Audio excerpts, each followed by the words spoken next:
va a quedar blanco fácil, pero mañana, hermano, porque no es así, como te digo, trae en casa, se va, trae en casa, se van, y mañana va a estar aquí en los casos. Porque a mí, al temano va a estar, en vano se me va. Con él no tiene que hablar. Es oficial. Por eso. El número era bien. A ver, no sé qué está pasando, Mario. A ver, se está cruzando tu micrófono. Por eso contigo, por eso con él. Con el este te voy a hablar, por eso con el social de hablar, porque ahorita yo no te puedo soltar nada. Si él dice, Si tú le puedes, o sea, te voy a decir algo, y yo creo que te va a pedir el número o algo, según eso.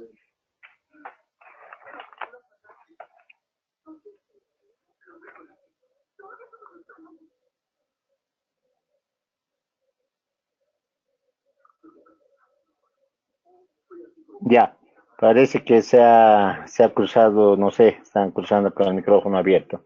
Mil disculpas, no sé quién.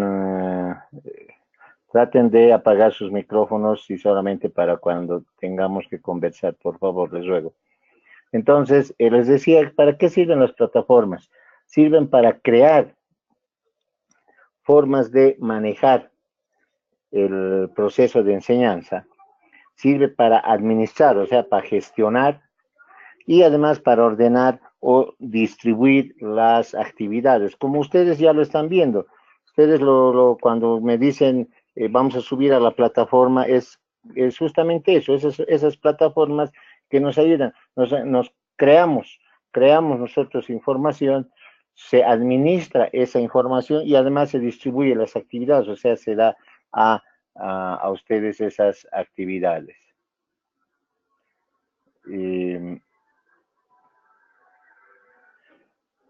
Estas aplicaciones, en lo posible, tienen que ser entornos que facilitan ese proceso de enseñanza-aprendizaje,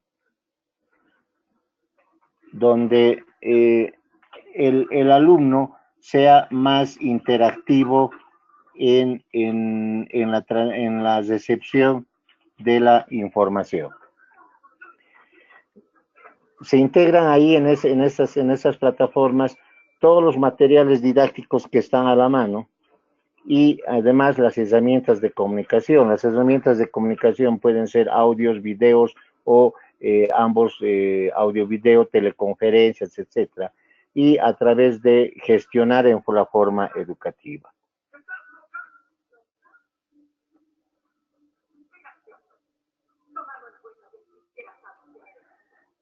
La plataforma virtual es un programa que nos va enfocando diferentes tipos de herramientas, ¿no? Y todo está destinado a los fines educativos. Hay plataformas instruccionales, y eso hay que diferenciar porque hay tres tipos de plataformas. Las plataformas instruccionales, las plataformas educativas, las plataformas didácticas, tecnológicas, que todos son un grupo de softwares, un grupo de actividades que sirven para aprender, para gestionar, para publicar y hacer los seguimientos de los cursos en línea. Si vemos nosotros en la imagen del lado izquierdo, son algunas de las herramientas que se destinan para aplicar en las plataformas. El Dropbox, que nos sirve para poder guardar información. El Prezi, este Prezi, ustedes ya lo han visto en la anterior sesión, hemos mostrado, en vez de las diapositivas, cómo se aplica el Prezi, ¿sí? Que es un poco más dinámico. Los bloggers, ¿sí? Son blogs, si lo manejamos, es blogs educativos, donde subimos información. No es muy interactivo, pero sí se sube mucha información. El SlideShare y el script que tienen ahí es recomendable. Yo les recomiendo mucho estas dos páginas, el SlideShare y el script, porque ahí se encuentran información estructuradas en diapositivas. Lógicamente no se puede bajar esa información solamente, pero sí se puede de cualquier tema, del área que ustedes quieran, hacen búsqueda en este SlideShare y en el script y van a encontrar trabajos elaborados en diapositivas respecto a los temas. Los Google Apps, que tenemos muchos Google Apps al respecto, el CMAP Tools, que eso también lo vamos a utilizar al final de la siguiente sesión, yo supongo, que se refiere a hacer los mapas mentales. El trabajo de los mapas mentales, que muchos deben ser, son manejos resumidas con términos de enlace, que nos sirven también para realizar exposiciones mucho más simplificadas, pero sí guía con formas de guías relacionadas que se manejan con mapas mentales. Y uno de los softwares que se utiliza es el CMAP Tools.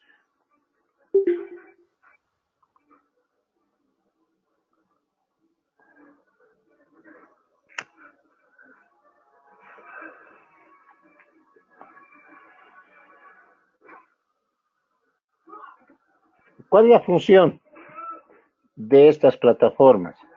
Es crear entornos virtuales, quiere decir, es crear trabajos donde no necesariamente tenemos que estar presentes. Virtual, ya el término virtual se maneja lo que es en la web, en el internet, en otras palabras, ¿no? Se crean entornos donde a través de eso se imparten formaciones sin tener, y eso es lo más importante, sin tener conocimientos de programación.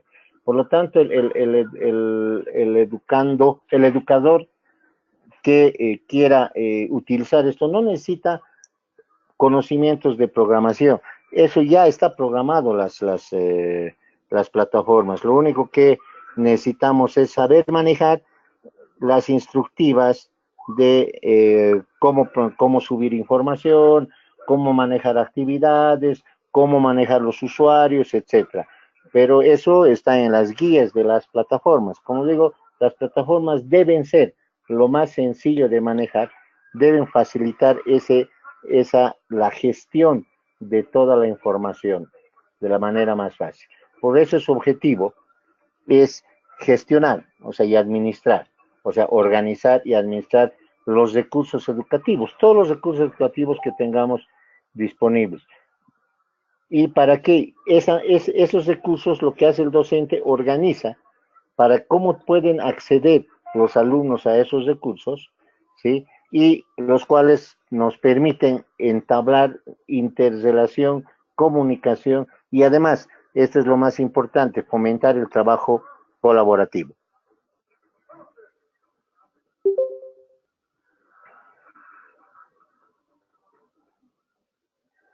O sea, ¿qué son específicamente entonces las plataformas?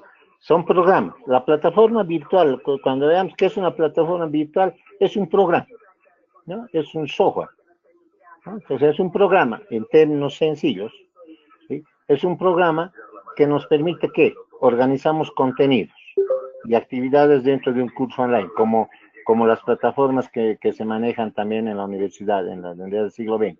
Ahí nos ayudan a organizar la información, nos ayuda a determinar las tareas que se necesitan en el curso. Luego, únicamente las plataformas institucionales que son parte del aprendizaje también gestionan la matriculación de los estudiantes.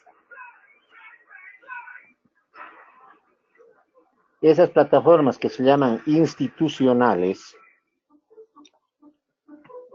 hay algunas ya, muchas universidades están en el exterior con mayor razón, pero acá en Bolivia, muchas universidades ya están aplicando este tipo de gestión del estudiante, o se llama también sistema de información de estudiante, donde ya el estudiante no necesita ir físicamente, presentarse a la universidad o en alguna oficina y puede matricularse directamente a través de las plataformas. También nos sirven ¿para qué? Para hacer seguimientos de trabajo durante el curso. Durante el curso cada docente puede hacer su seguimiento de trabajo, de distintos trabajos determinando fechas, determinando tiempos, lapsos, tipos de trabajo, etcétera. Y además, toda plataforma debe ayudar ¿a qué? A resolver dudas y crear espacios de comunicación interactiva. En este momento, por ejemplo, lo que todos están entrando al GoToMeeting es una plataforma virtual de aprendizaje, donde ahí nosotros, bueno, en este caso es una plataforma de videoconferencia. Y además debe tener, para resolver dudas, debe tener el chat. Toda plataforma necesariamente tiene que tener un chat. ¿Para qué? Para que pueda haber justamente esa intercomunicación entre docente y alumno. Y además entre alumnos. Por eso se llama, interactivo, ¿no? Comunicación y además colaborativo.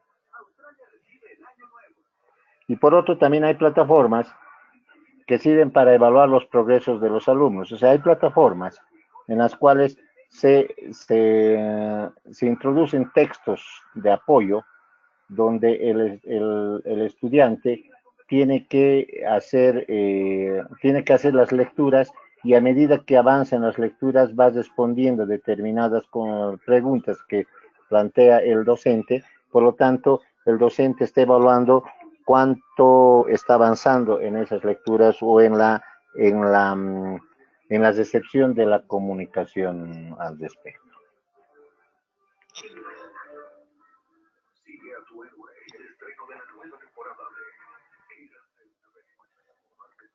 Luego tenemos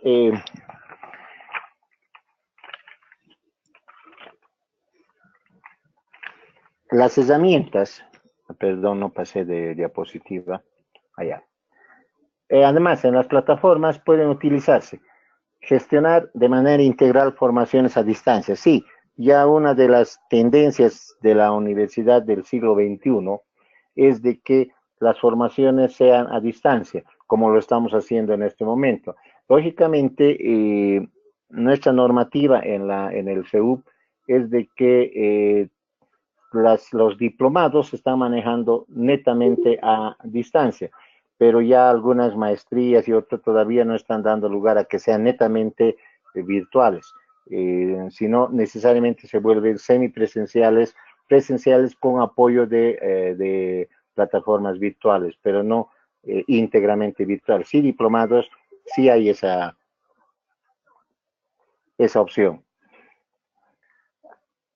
Aparte de esa de la administración de manera integral, también sí es un complemento para la docencia presencial. O sea, uno puede hacer las clases presenciales, como les decía hace rato, si hablamos ya de cursos superiores, de posgrado, aparte de hacer la docencia presencial, lo que se puede el docente, por eso ahí es lo que les decía en una de las sesiones, es también ver la iniciativa de los docentes. Puede utilizar las plataformas, distintas plataformas, que lo vamos a ver más adelante, como un complemento, o sea, para ayudar más el aprendizaje de lo que es en presencial, para apoyar en las distintas actividades educativas que el docente puede programar. También se utiliza, hay algunas plataformas específicas para eso, pero también hay plataformas integrales que manejan todo, espacios de discusión, donde se aborda un tema respectivo, el docente coloca un tema, y los cuales los estudiantes van comentando, van discutiendo entre ellos para poder llegar a conclusiones de estas. Se puede armar por grupos, etcétera, y sacar resultados de la discusión y los trabajos de grupo para grupos de investigación.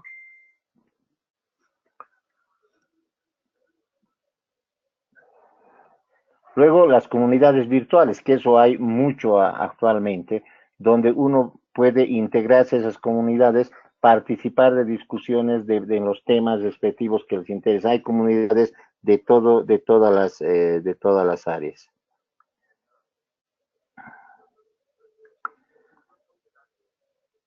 Que nos sirve justamente para ampliar nuestro aprendizaje.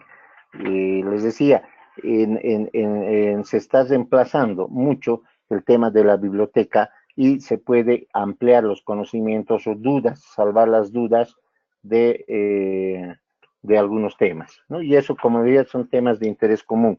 Estas comunidades virtuales existen para todo tipo de temas. Pero para poder cumplir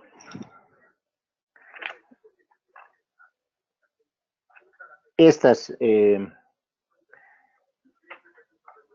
objetivo que nos dan las plataformas, tiene que necesariamente tener un mínimo de aplicaciones dentro de la plataforma.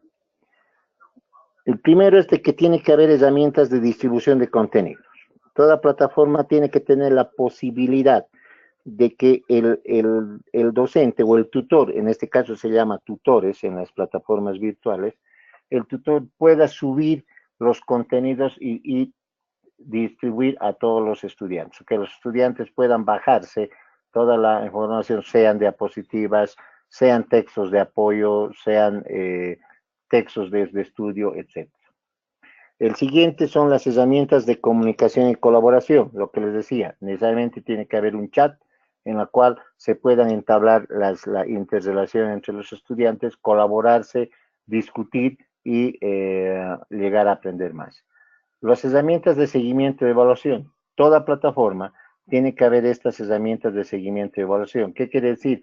Que en esas plataformas se puede elaborar, y hay muchas de esas, se puede elaborar exámenes directamente en las plataformas, donde el estudiante pueda entrar y resolver los exámenes en línea y tener su evaluación inmediatamente. Y luego que esto ya es parte del administrador, debe tener herramientas de administración y asignación de permisos. El administrador de la plataforma asigna permisos al docente como expositor, al estudiante. Entonces, cada uno tiene en algunas plataformas diferentes menús u opciones. El estudiante tiene opciones de poder bajarse, de poder participar, etcétera, pero no puede manejar los contenidos. Sí puede bajar los contenidos, pero no puede subir. En algunas, cuando se da el permiso al expositor o al tutor, él sí puede editar en realidad esa plataforma. Por lo tanto, las plataformas tienen que tener, como digo, poseer un mínimo de herramientas.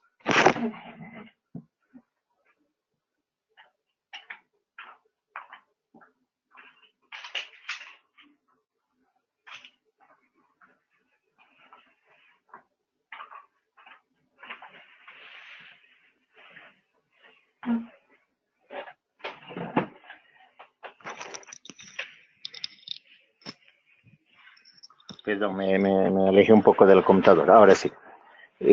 Una de ellas es el Google Apps, donde uno puede bajarse todo tipo de aplicaciones que nos ayudan a ese proceso.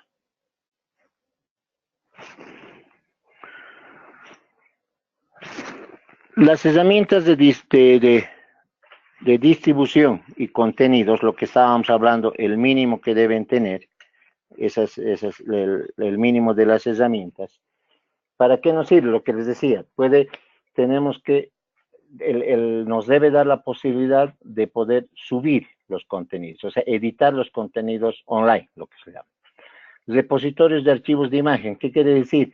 Que tiene que tener la posibilidad de que pueda almacenar información, ya sea imágenes, videos o textos, o sea, libros de apoyo bibliográfico online, o sea, donde ustedes puedan consultar libros online.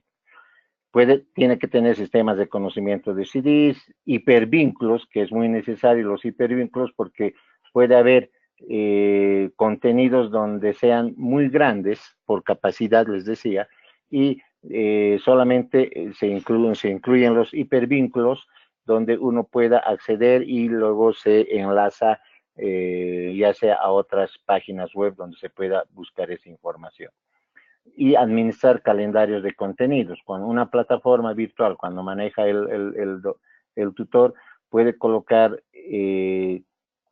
el calendario de avance, de fechas, el calendario de exámenes, etcétera, programar en realidad toda su estructura de la materia, donde, y ahí lo dice, el profesor pone a disposición del alumno información, lo que les decíamos, él tiene que haber el contenidos online, el repositorio de archivos, donde uno puede subir y tiene que tener la capacidad de aceptar distintos formatos, PDFs, XLR, o sea, PDFs, Excel, Word, textos, HTML, etcétera, donde uno puede tener y tiene que tener esa plataforma la posibilidad de abrir carpetas y directorios para poder organizar y gestionar toda esta información.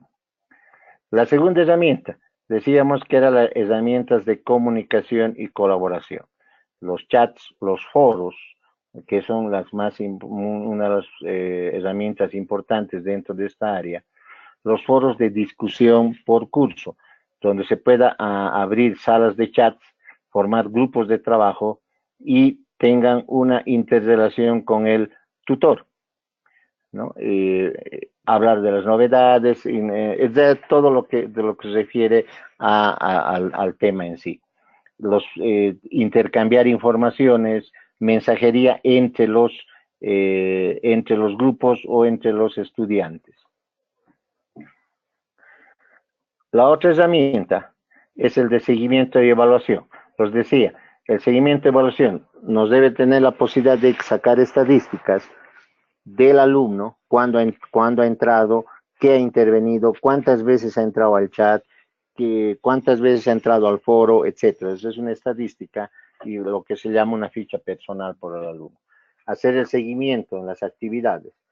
Tiene que tener el sistema de exámenes editables, eso es lo que les decía hace rato. En estas herramientas, el tutor tiene la posibilidad de armar exámenes.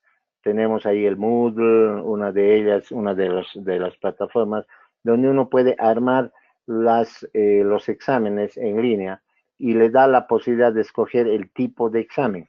Puede ser falso verdadero, conectar conceptos, desarrollo, hay muchas otras opciones más donde uno puede editar su examen y el estudiante cuando termina el examen hay posibilidad de dar también tiempos de examen y al final del examen uno tiene su calificación inmediatamente.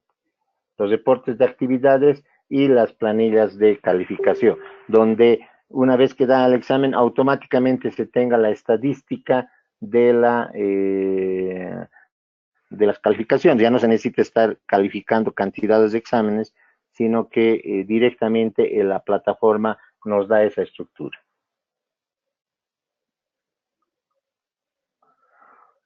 Luego les decía la herramienta de administración y asignación de permisos. Eso ya más se refiere al administrador de la plataforma, donde nos otorga permisos y autorizaciones, asigna permisos, lo que les decía, por perfil de usuario.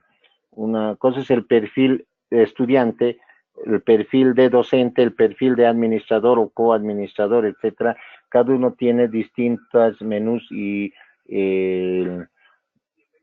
se habilita algunas opciones más que otras.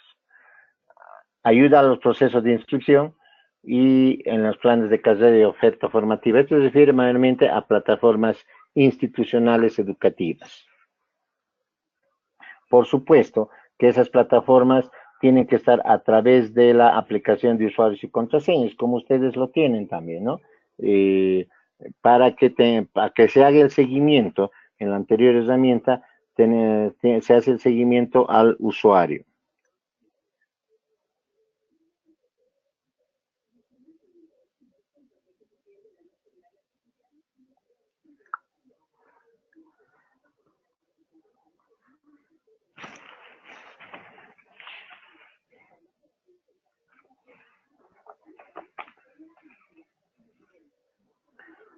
Una plataforma educativa, dijimos hace rato, es un programa, pero es una herramienta física, ¿no? física por el programa mismo, virtual, o una combinación de ambas. O sea, estas plataformas, parece repetitivo, pero nos da la capacidad de interactuar entre uno u otros usuarios. Las plataformas necesariamente tienen que contribuir a la evolución del proceso de enseñanza-aprendizaje. Si vemos nosotros en la imagen que tenemos a la izquierda, tenemos reconocidos tres tipos de aprendizaje, tipos de aprendizaje. El presencial, donde el docente hace las clases magistrales y los estudiantes recepcionan esa información.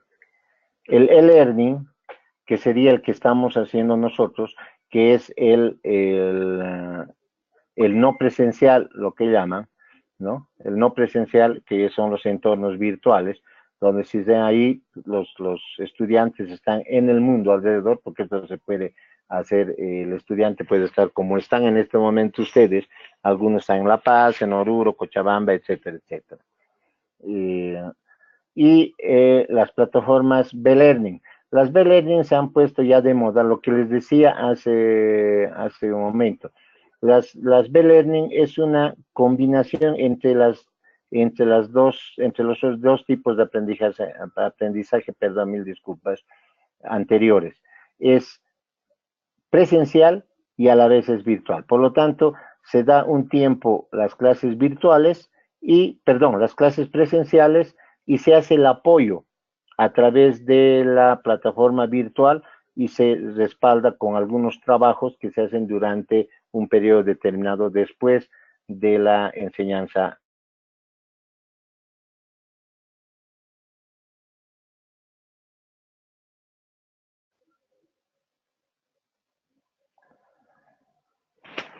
Vamos a identificar tres tipos de plataformas.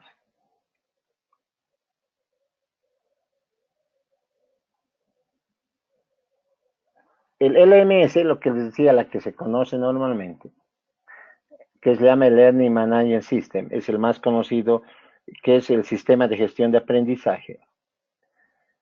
Y hay otras que se llaman el CMS, que son sistemas solamente de gestión de contenidos. Hay una diferencia con el primero, porque el primero es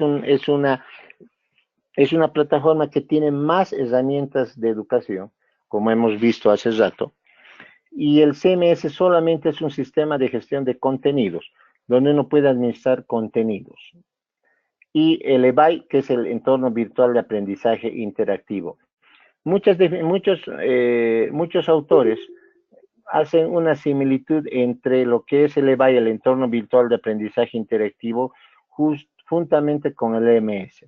Hay una línea muy delgada que nos va diferenciando entre lo que es las plataformas de aprendizaje o el LMS con el entorno virtual.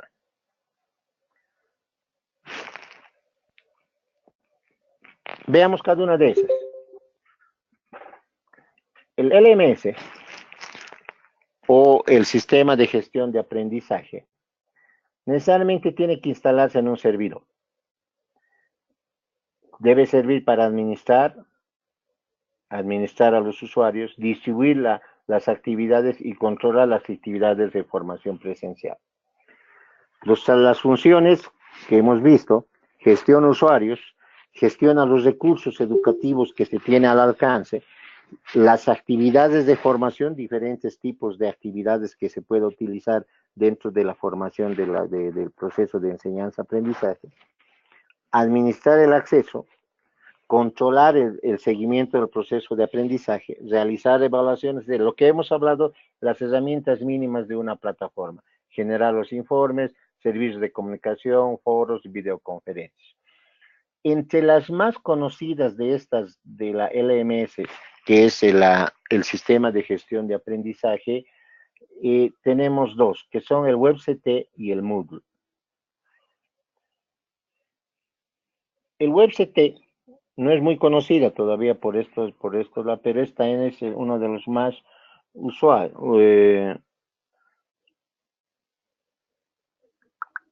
usados en el exterior. pero uno de los más difundidos en el área, en nuestra área, es el Moodle. El Moodle por la facilidad de manejo, por la facilidad de gestionar los archivos. ¿Cuál es la diferencia? Que el WebCT tienes una opción de uso gratuito, un tiempo, y tienes que luego pagar la licencia. En el Moodle también se paga la licencia, pero el Moodle gratuito te sirve y tiene muchas opciones el Moodle como plataforma educativa.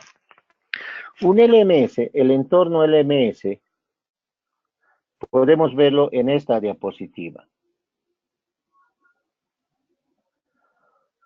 ¿Ya? Para que funcione este LMS, necesariamente tiene que haber el docente, o el teacher o el tutor. El tutor lo que hace es diseña el curso, ¿no? En la plataforma, diseña el curso y luego realiza el proceso de enseñanza, ¿no? El teacher. El estudiante lo que hace es, a través, ya sea de las tablets, a través de una PC, de una computadora o a través de sus laptops, se conecta, hace una interacción en las clases del estudiante. Y también el grupo de estudiantes resuelve actividades de grupo. Ese es el proceso de enseñanza en clase, o de clase, no en clase, no de clase.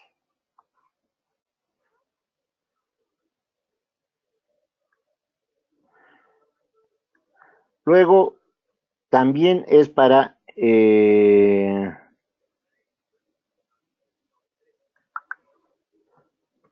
una interacción, depende de las plataformas, para un proceso de enseñanza personal, de aprendizaje, perdón, personal, donde uno pueda ampliar los conocimientos, y de interacción entre niños y padres. Hay algunas plataformas, especialmente a nivel escolar donde es muy importante que el padre junto con el niño interactúe en las plataformas educativas. Y además estas plataformas educativas trabajan con lo que hablábamos, con los ebooks, o sea, los libros que estén a disposición online o los materiales que estén online. O sea, en realidad las plataformas trabajan con esta estructura. Vamos a ver un vistazo de lo que es el Moodle, solamente un vistazo porque el curso en sí no es el manejo específico del Moodle, pero ¿qué es el Moodle? El Moodle es igual a una plataforma educativa que es un medio de información de contenidos educativos. Un espacio donde se participa y se colabora. ¿Se acuerdan en las primeras sesiones cuando hablábamos en la introducción, donde el proceso de enseñanza-aprendizaje, cuando se aplican las TIC, es la metodología de colaboración y necesariamente el proceso colaborativo entra en estas plataformas. Es un espacio de participación y colaboración. El Moodle ayuda a controlar la participación de los estudiantes y además sirve para una comunicación continua entre todos los participantes. El WebCT también es una herramienta para cursos por web, pero es un sistema, como dicen, comercial de aprendizaje.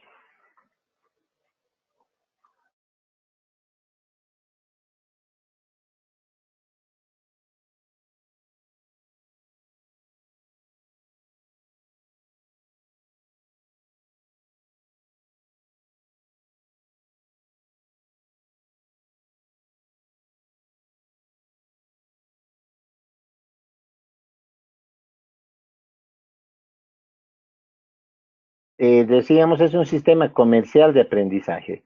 ¿Por qué se dice eso? Porque les decía hace rato que esto es por pago. O sea, la institución que quiere utilizar WebCT tiene que pagar por el acceso y por la licencia.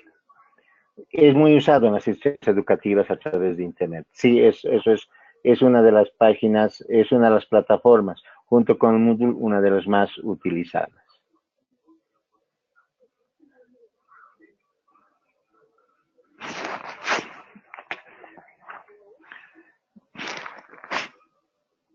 Luego tenemos la otra plataforma que hemos visto, que es el CMS, ¿no? El sistema de administración de contenidos.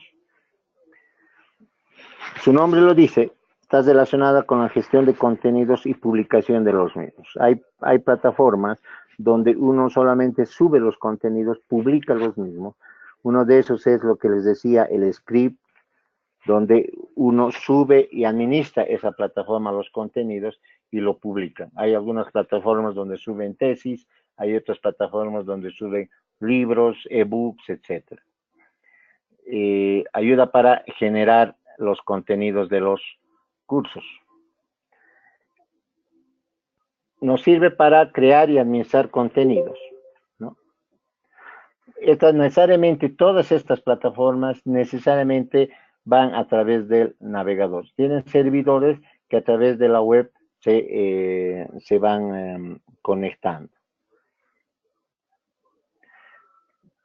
Ejemplo de estas CMS, tenemos los foros, los blogs, ¿no? El Blogspot o los bloggers son las páginas donde uno puede acceder, el blogger o el Blogspot, donde uno puede acceder y puede abrir sus blogs respectivos de temas específicos de sus áreas de educación. Hay foros donde se hacen los sitios de discusión, como hablábamos. Los wikis, los tikiwikis, lo que llaman, pero uno de los más conocidos de esta plataforma, ustedes alguna vez han debido acceder cuando estaban buscando información, es el Wikipedia, ¿no? El Wikipedia, donde se sube toda los contenidos de información, donde uno va a buscar, encuentra definiciones, encuentra hasta biografías de autores, etcétera. Entonces, estas wikis son plataformas de almacenaje de información. Luego los e-commerce, los portales. Los portales son soportes de comunidad que hay muchos en la web.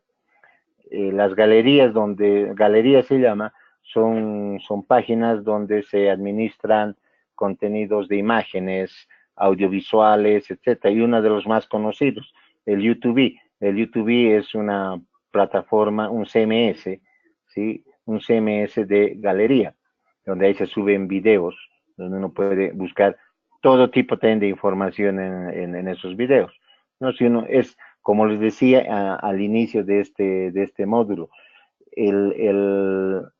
la intervención de la tecnología o de las tecnologías de información y comunicación nos obliga a poder enseñar a cómo utilizar esos contenidos de manera crítica y responsable. Por lo tanto, si uno quiere aprender mucho más, puede entrar, por ejemplo, a esa página YouTube y encuentra el tema que uno quiere en videos. Los e-learning y además las publicaciones digitales. Entre lo que hemos hablado como ejemplo de las CMS tenemos el Joomla, que es el sistema de contenido, de administración de contenidos, el Magento, que es la parte para e-commerce, el VirtualMart también es para e-commerce, para comercio electrónico. El WordPress sí es una plataforma donde uno va manejando también los contenidos WordPress, sí, es uno de los más difundidos. El Drupal y el OpenCart. Normalmente casi los ejemplos van a la parte del e-commerce. Y luego tenemos las plataformas de entorno virtual de aprendizaje interactivo. Ya, estas plataformas también son alojadas en la web, son herramientas que nos sirven para interactuar, para conversar, leer, realizar ejercicios, formular preguntas, trabajar en equipo. ¿Se dan cuenta? Si leemos nosotros ahorita con calma esta definición de los entornos virtuales de aprendizaje interactivo, donde dice las labores propias de la docencia, conversar, leer documentos, realizar ejercicios, formular preguntas al docente, trabajar equipo, etcétera. Todos están en una interacción física entre docente y alumno. Lo que hace es que también tiene la misma concepción que los LMS, pero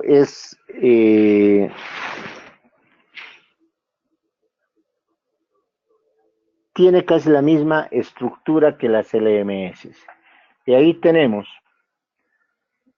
algunos ejemplos, o no ejemplos, algunas direcciones de estas plataformas de entorno virtual, entre las cuales yo les recomendaría, y es muy fácil de utilizar, es el chamilo.org, que es libre, uno puede bajarse en un servidor y puede manejar aquí también en forma interactiva, subir contenidos, elaborar exámenes. Para elaborar exámenes ese chamilo es muy bueno, ¿no? Tiene una facilidad de elaborar procesos de evaluación en esta plataforma. Luego el ClaroLine, que es uno de los, después del chamilo, uno de los más utilizados. ¿Por qué? Porque son libres de acceso, uno puede bajarse, puede instalar en sus servidores, ¿no? No son no son comerciales en el sentido de que no son pagados. El Sakai Project normalmente son utilizados por las instituciones educativas porque lo que hace es diseña plataformas específicas para cada institución.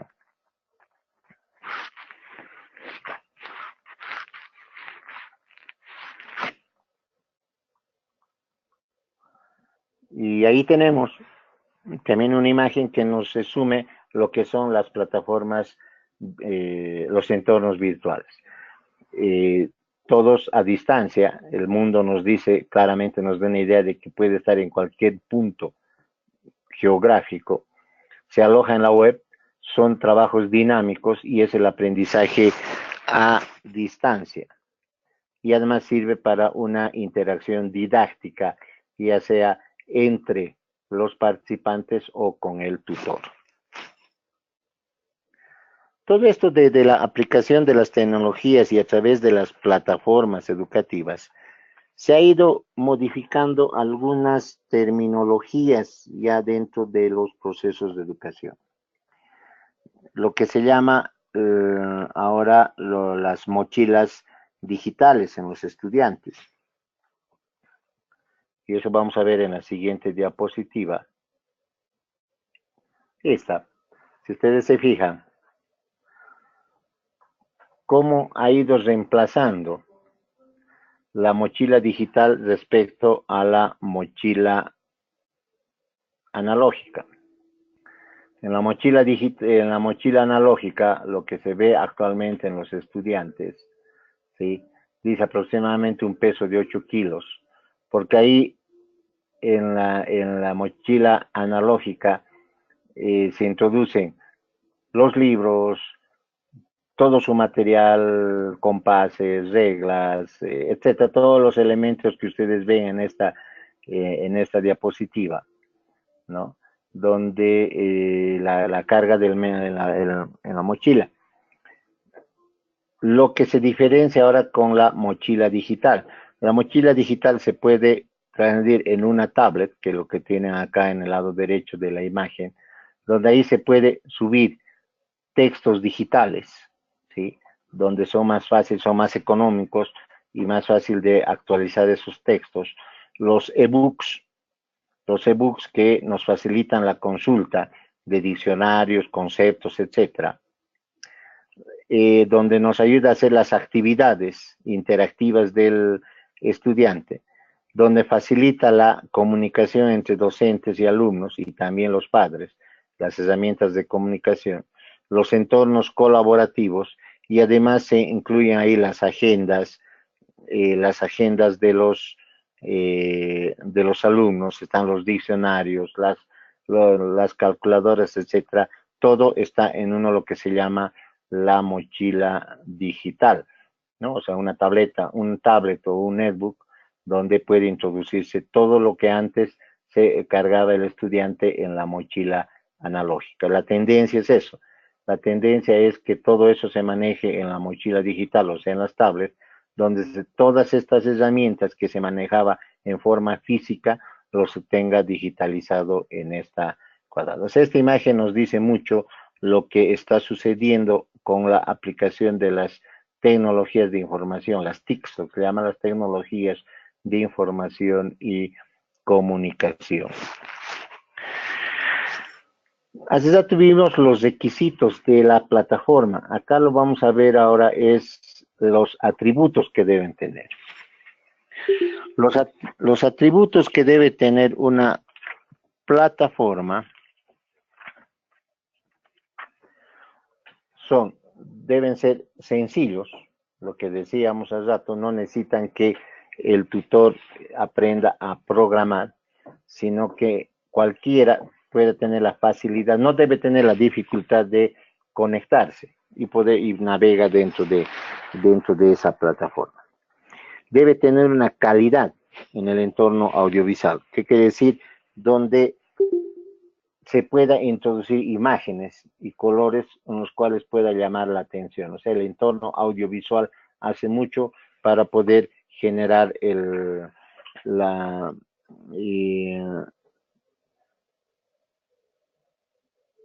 para poder, ¿cuál sería el término? Para poder incentivar el aprendizaje. Luego, los sistemas de navegación deben ser lo más fáciles, transparentes para el usuario. O sea, debe ser a través de iconos, a través de menús, donde uno no pueda perderse. Y los enlaces tienen que ser muy bien resaltados. O sea, eso es un atributo de una plataforma. Luego debe tener lo que hemos visto y hemos repetido, canales sincrónicos, o sea, salas de chat, videoconferencias, mensajerías, etcétera, y los foros. Los sincrónicos, se diferencian los canales sincrónicos y con los asincrónicos, porque los sincrónicos son de interacción en el tiempo real. Las salas de chat, las mensajerías y videoconferencias son en tiempo real, en el momento instantáneo. Los asincrónicos son los foros donde unos van entrando y participando y van introduciendo sus conceptos, pero no necesariamente estar en el momento, ¿no? Luego, otro de los atributos que deben tener es originalidad y tecnología avanzada. Eso quiere decir de que tiene que aplicarse tecnologías multimedia e hipertexto.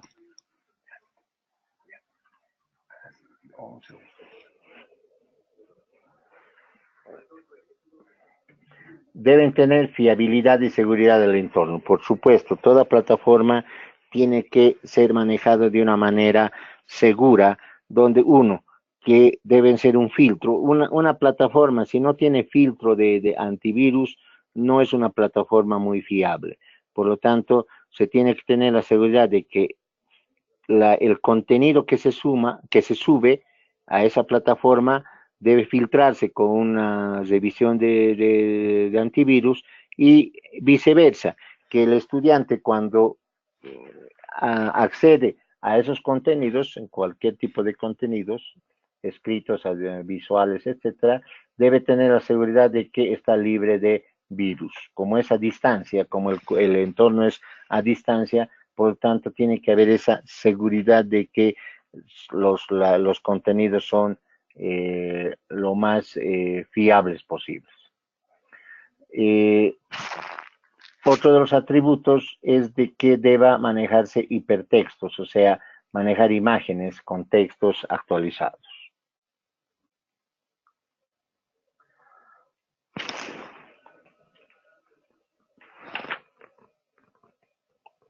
Si bien hemos visto los tipos de plataformas, que habían 3, el LMS, el CMS y el entorno virtual, también hay clases de plataformas dentro de la clasificación que manejan los autores sobre las plataformas.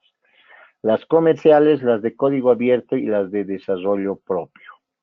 Las comerciales, su nombre ya nos dice mucho, ya nos adelanta lo que es una plataforma comercial, ¿no? Es aquella donde tiene que pagarse por el uso y el acceso a esas plataformas. O sea, una plataforma comercial se tiene que pagar una cuota, o sea, el pagarse el acceso para instalar, mantenimiento, etcétera. Una de las ventajas es de que te facilita la instalación de la aplicación, tienes asistencia técnica y ofrecen actualizaciones. Una de las desventajas es cada vez que se va mejorando esas licencias, van incrementando en cuanto a los costos. Y además, estas no se pueden utilizar en diferentes equipos. Ejemplos de estas plataformas comerciales es el Virtual Profe, el Educativa, el Blackboard, el WebCT, WeClass, que lo vamos a ver en esta diapositiva.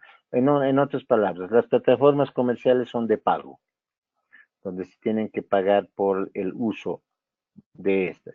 Y aquí tenemos las plataformas Virtual Profe, las E-Educativa, las E-Learning, las plataformas virtual, la Blackboard, la WebCT que hemos hablado hace rato, que era comercial, y First Class. Estas son una de las muchas existentes, una de las que ejemplos de estas plataformas comerciales. Luego tenemos las plataformas de software libre, ¿no? Donde tienen la libertad de usar los programas, de estudiar el programa, de distribuir las copias, donde se va generando y uno puede distribuir las copias y los usuarios. La desventaja de estas plataformas de software libre es en el que, ¿cómo podrían decir?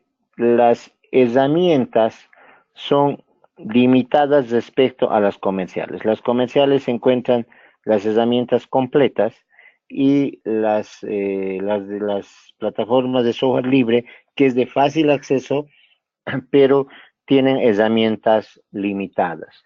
Pero no por el hecho de que son limitadas, no sean, que sean insuficientes, no es así, sino que tienen muchas otras más opciones las comerciales. Entre ellas tenemos nosotros el Bazaar, el Moodle, que hemos hablado hace rato, el Dukeos, el Sakai, el Claro Online. Lo que tenemos acá sus imágenes. El Claro Online Net, no son plataformas abiertas. El Moodle, el Dukeos, miren que el Dukeos tiene plantillas para trabajar con el Office, evaluaciones, hace administración, interactuación, bibliotecas, etcétera. Como les decía, si bien son de acceso libre, plataformas abiertas, si bien tienen también varias herramientas, pero se limita porque las comerciales tienen muchas más herramientas al respecto. Y las plataformas de desarrollo propio. Las plataformas de desarrollo propio está dentro de esta clasificación de las clases, porque son plataformas normalmente de investigación. A partir de instituciones de investigación, instituciones educativas, donde están destinadas solamente a responder a determinadas actividades concretas, ¿no? O sea, normalmente las instituciones grandes educativas elaboran estas plataformas de desarrollo propio para sus propias necesidades, para responder a sus necesidades educativas que tiene cada institución. Ya, entonces, por lo tanto, esto no es comerciable, ¿sí? Tampoco no es de uso libre de otros usuarios, sino estos utilizan solamente los que están registrados, podríamos decir, en esa institución y pueden usar esos para, ya sea inscripción, para intercambiar comunicación, hasta son también plataformas educativas, pero que responden a sus necesidades propias de cada institución. Ahí tendríamos entonces las tres clases de plataforma. Como decíamos al inicio de estas sesiones, vamos a ver lo que son, qué son las plataformas, qué tipos, para qué sirven, etcétera. Hasta aquí habríamos visto lo que son las plataformas, definiciones, clases, tipos, qué se necesita para hacer una plataforma, etcétera. Pero ahora lo que de aquí en adelante tenemos que ver, y lo vamos a ver si nos alcanza el tiempo, lo vamos a ver y algunas herramientas que se necesitan para poder trabajar en el aula. Una de ellas, por ejemplo, una de las más conocidas y las más usadas ahora en todas las aulas, es lo que se llama la pizarra digital. Yo creo que muchos de ustedes han debido tener experiencias en sus universidades en el uso, o por lo menos lo han visto, el manejo de las pizarras digitales. En realidad, ¿qué es una pizarra digital? Es un ordenador, o sea, una computadora, que está conectada a un videoproyector, lo que llamamos nosotros los data display, ¿sí?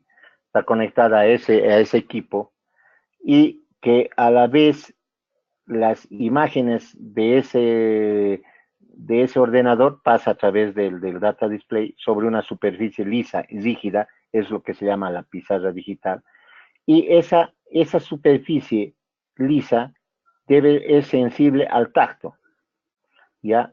Que a través de la pizarra digital, como se ve en la imagen, está ahí, digamos, una diapositiva, pero en la pizarra digital, como tiene una sensibilidad, se puede controlar a través de la pizarra digital a la computadora. O sea, no es necesario que, digamos, el tutor o el docente o el expositor que está utilizando una pizarra digital deba ir a su computadora para manejar cualquier tipo de proceso en su computadora, sino que directamente en la pizarra digital, a partir de unos lápices ópticos, lo que se llama, pueda administrar su computadora directamente desde la pizarra digital. Puede anotar, puede escribir, puede generar imágenes, puede guardarlas, puede imprimir. Además, sobre esa imagen puede escribirlas, puede hacer anotaciones, puede hacer énfasis en algunas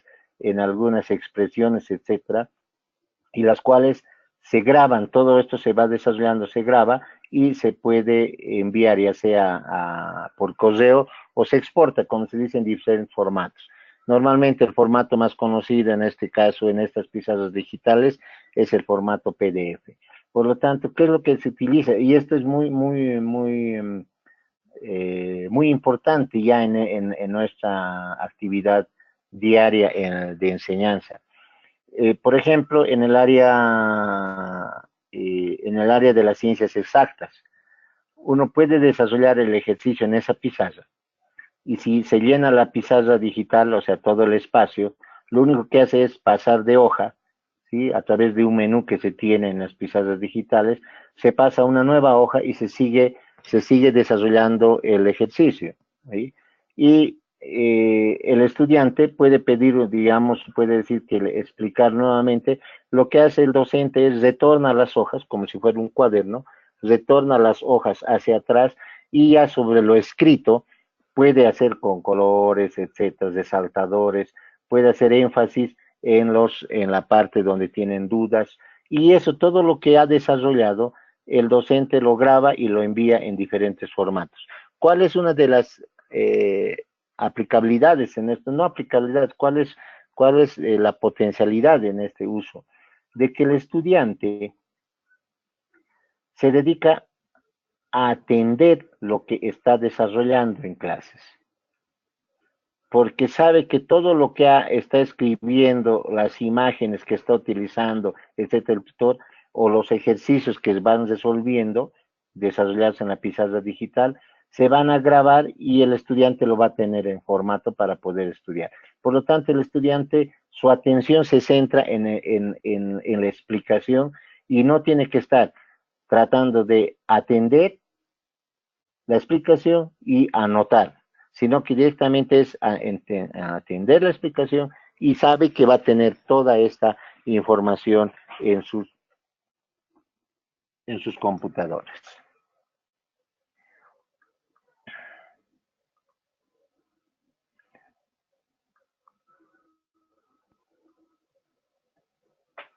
Ya estamos en un poco de miscelánea, ya saliéndonos ya de la plataforma. Un poco de miscelánea, hemos visto las pizarras digitales. Y aquí tengo un acrónico que es el AQ, el C y el con qué. Esto ayuda, es un proceso de el análisis, el pensamiento sistémico para resolver problemas.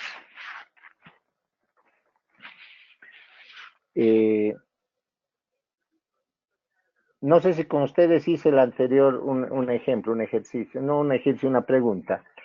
Con ustedes en alguna sesión cuando la pregunta salía decía, si ustedes están manejando un auto y se pincha la llanta, ¿cómo lo solucionan? Ah, sí, también hice con ustedes eso. La respuesta básica era decir, cambio la llanta, ¿no? Pero se han saltado distintos pasos, por eso el pensamiento sistémico es que tiene que ser, sí, gracias Melissa por hacerme recuerdo. Pero les decía que eso nos iba a ayudar a analizarlo adelante. Y esto es lo que decía el Q, la C y el Q. ¿Qué significa? Significa el qué tengo que resolver, el cómo voy a resolver y el con qué voy a resolver. Si uno trabaja con esta, si uno trabaja con estos tres y lo aplica, lo puede aplicar en distintas áreas, en distintas ramas, puede solucionar muchos problemas. El tema es de que en nuestro proceso de aprendizaje de la escuela, del colegio, nos vuelven o memoriones o nos vuelven autómatas. Ese automatismo que a veces es necesario, pero que nos hace saltar esta opción que dice el cómo. Normalmente hacemos el qué y el con qué, pero no pasamos, o y si pasamos por el cómo, lo pasamos de una manera rápida porque nos han vuelto muy repetitivos en esa actividad que ya no analizamos el cómo se resuelve. Esto yo lo aplico especialmente en mi área de enseñanza, en el área de informática, cuando yo enseño, digamos, el tema de ofimática, lo que llamamos el Excel, ¿no? Y eso también se puede aplicar en distintas áreas. ¿Qué es resolver? ¿Cómo resolver? El cómo nos dice los pasos a resolver. Y luego el con qué vas a resolver. Ya se me salió un rato, pero aquí está.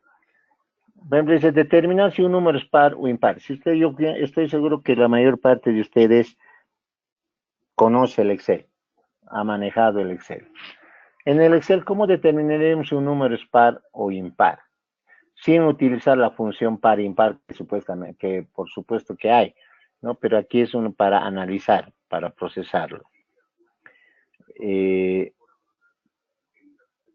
¿Cómo determinamos que un número es par o impar? Digo, por ejemplo, lanzo la pregunta, ¿el 251 es par o impar? Y todos van a responder automáticamente, es impar. ¿Sí? Pero ¿cómo han llegado a esa conclusión? Que el 251 es impar. Vean que se han saltado el cómo, directamente del qué han ido el con qué, ¿no? O sea, ¿cómo determino? Es impar. Pero ¿cómo? ¿Cómo determino? Y en el Excel, por ejemplo, ¿cómo le digo a la máquina que este número me determine de un listado de números si es par o impar? Entonces, el cómo es muy importante. ¿Cómo determino? Hay como 4 maneras de determinar si un número es par o impar. Básicamente, muchos pueden decirle, y un error es de que diga, es divisible en dos. No necesariamente. No necesariamente es divisible en dos. Y el 7 es divisible entre dos. Si yo tengo, si bajamos un poco, decimos, tengo 3 naranjas y tengo que dar a 2 alumnos, ¿a cuánto les toca? Divido entre 2 a 1 naranja y media, ¿no? Por lo tanto, no necesariamente, o sea, no es la respuesta correcta. El par es aquel divisible entre 2. Falta algo más para poder determinar si es par o impar. ¿Y cuál sería? Que si divido entre 2, mi saldo tiene que ser 0. Entonces, si es 0, el número es par. Si el saldo, si existe un saldo, es impar. Ah, ya he determinado el cómo. Si hace el cómo, o sea, si divido entre 2 y el saldo tiene que ser 0, entonces par. Por lo tanto, recién voy al con qué. Entonces, en el Excel manejo yo con qué función saco el saldo de ese número. Y bueno, y ahí está la función residuo, etcétera, etcétera, ¿no? Entonces, es muy importante, no solo para el Excel, para un análisis, para un pensamiento sistémico, manejar estas 3 opciones. El qué resolver, cómo resolver y con qué resolver. Tenemos otro, pero en realidad esto hubiera sido un poco más en pantalla. Podemos decir, este es mi nombre, Johnny Mercado Rosell, y obtener la última letra del apellido paterno. Quiere decir que tendría que obtener la letra O. Pero ¿cómo obtengo la letra O? Antes de plantearme el con qué, o sea, con qué función puedo obtener esta letra O, primero tengo que definir cómo. ¿Cómo le digo a la máquina que me extraiga esta letra O, que es la última letra de mi apellido paterno? Y ahí entra mucho el desarrollo de este problema, del cómo. ¿Qué diría? Para eso tengo que encontrar este espacio. Tengo que decirle a la máquina, encuéntreme este espacio. Pero ¿cómo les digo? Exacto, Melissa, tienes razón, es el procedimiento. Si no sabemos cómo es el procedimiento, ¿cómo podemos decir, cómo podemos instruirle con qué herramienta aplicar esa solución? Entonces, el procedimiento en este caso, gracias Melissa, es, tengo que encontrar este espacio, pero primero tengo aquí otro espacio. ¿Cómo le digo a la máquina que me encuentre este segundo espacio, no el primer espacio, el segundo espacio, y una vez que me encuentre el segundo espacio, el anterior, esa es la letra que tengo que extraer.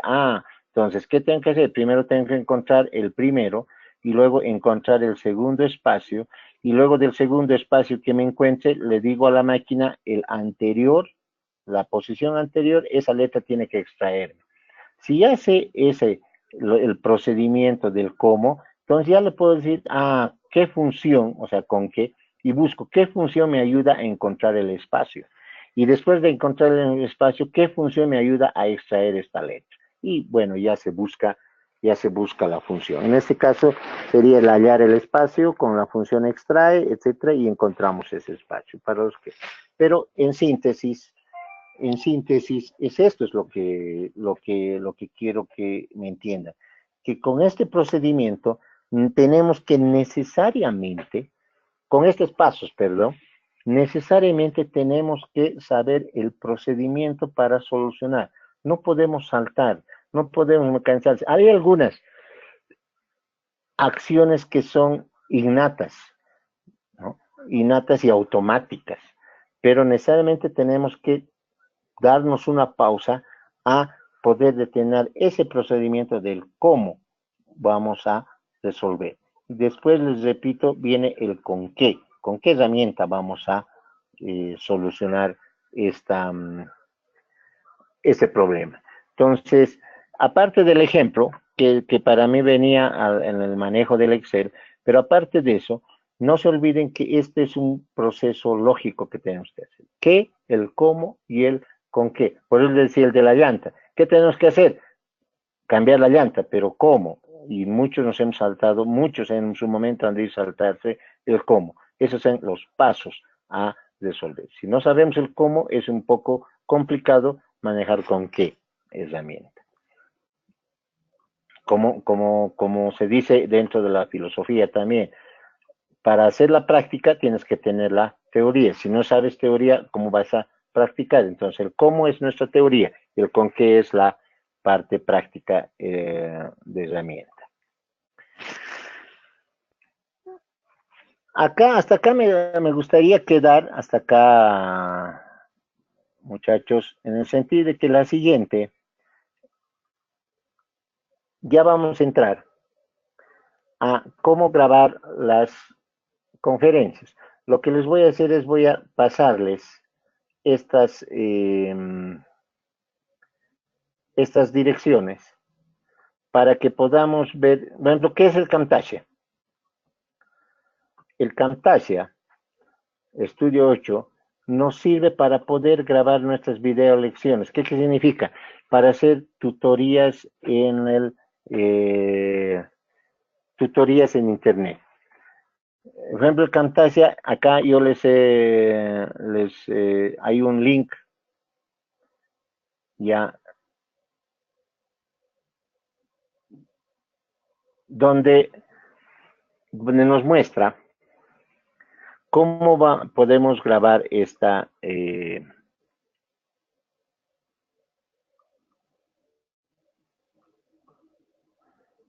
si me permiten, lo que yo hice ya aplicando el Camtasia, pero si me ves, ¿lo ven el video? Ya. Dice el install Camtasia. Esto yo lo hice con el Camtasia para instalar el Camtasia también.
Validado la licencia. Es decir, que nosotros tenemos como problema para detectar que se existe, por lo tanto,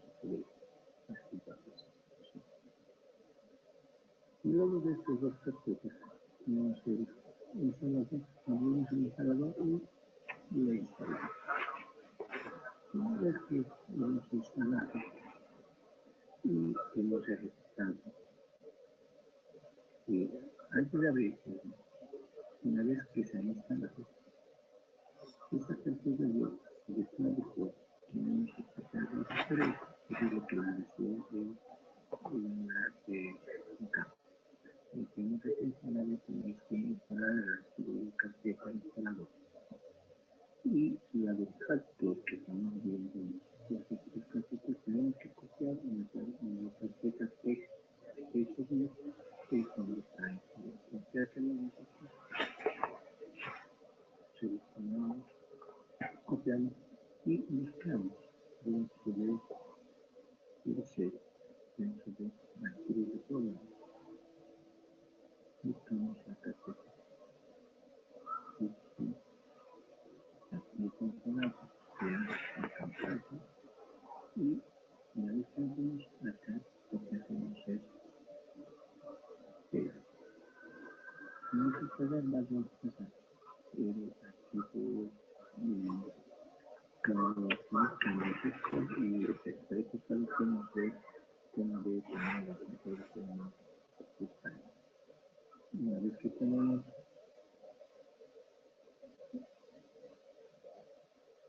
ya instalado, nos vamos a Camtasia Studio. Ahora la carpeta, esto ya está, en el caso está instalado. Y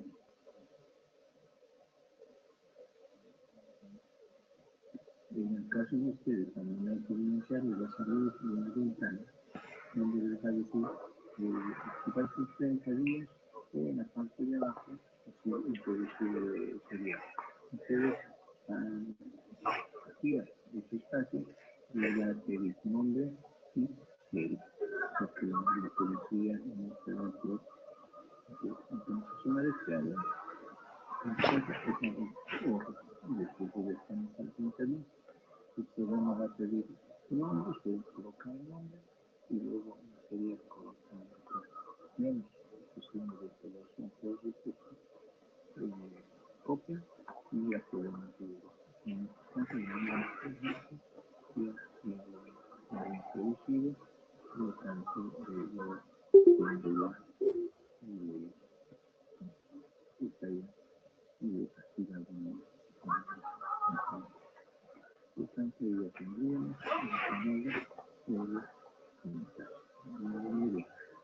vamos a hacer una breve introducción. Estoy utilizando el Camtasia justamente para hacer este trabajo. El Camreco, y van a Camreco, y me va a salir una pequeña ventana donde dice iniciar, porque estamos iniciando, es un segmento de grabación, todo lo que estoy trabajando y me está grabando para que ustedes puedan seguir. De esta manera también se puede decir la tutoría de un software, como lo vamos a ver en la siguiente.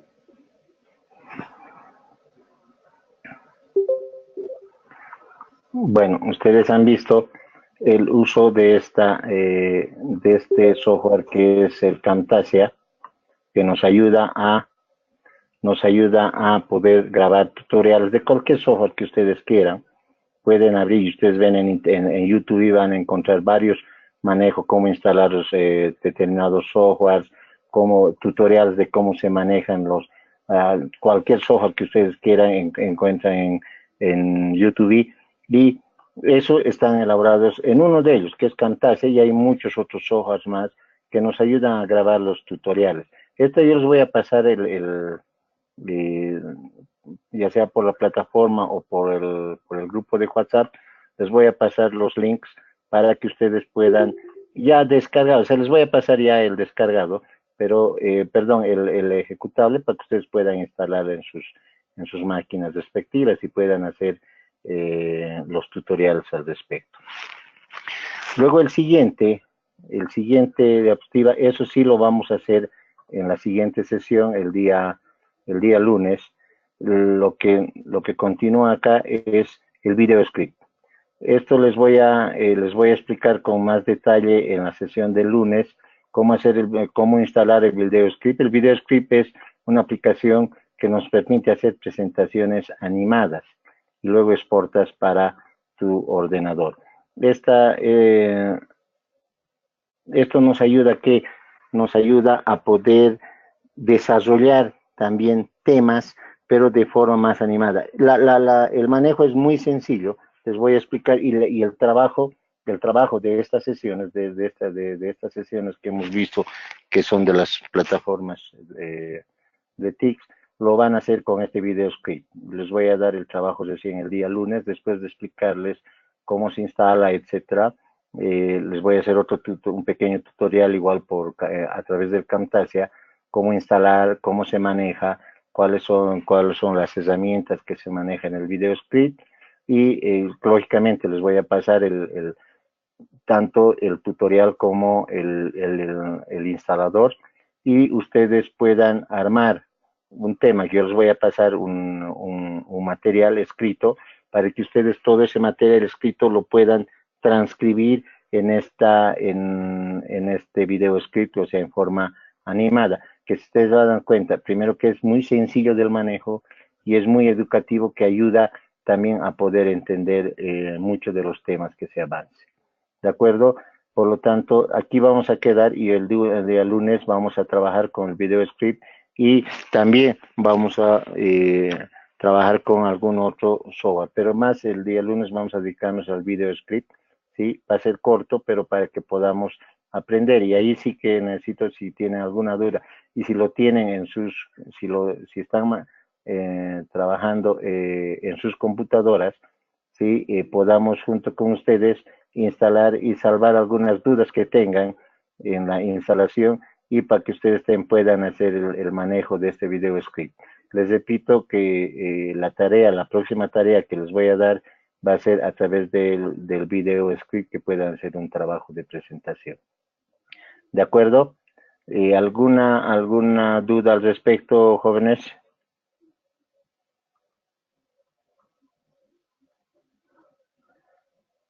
De acuerdo, Melissa. Melissa es más activa que toditos, es el que más responde. Gracias, Melissa.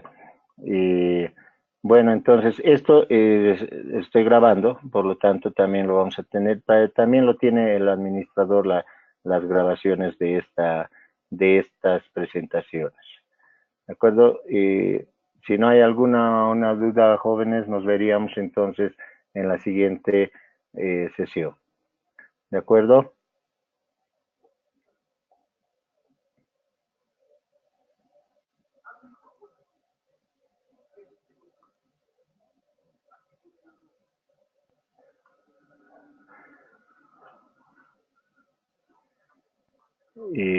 Miércoles, por lo que sé, es lunes, miércoles y viernes.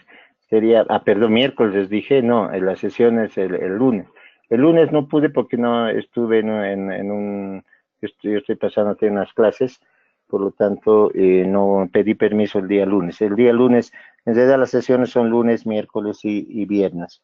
Ya por circunstancias no se ha podido, los lunes siempre ha sido miércoles y sábado. Bueno, pero va a ser el lunes, ¿ya? Listo, jóvenes, entonces nos vemos el lunes. Sí, cualquier duda, si es que tuvieran alguna duda, yo les voy a ver la manera, pues en el WhatsApp del grupo voy a, eh, voy a comunicarles. Ya, creo que tengan un buen fin de semana. Sí, nos vemos el día lunes.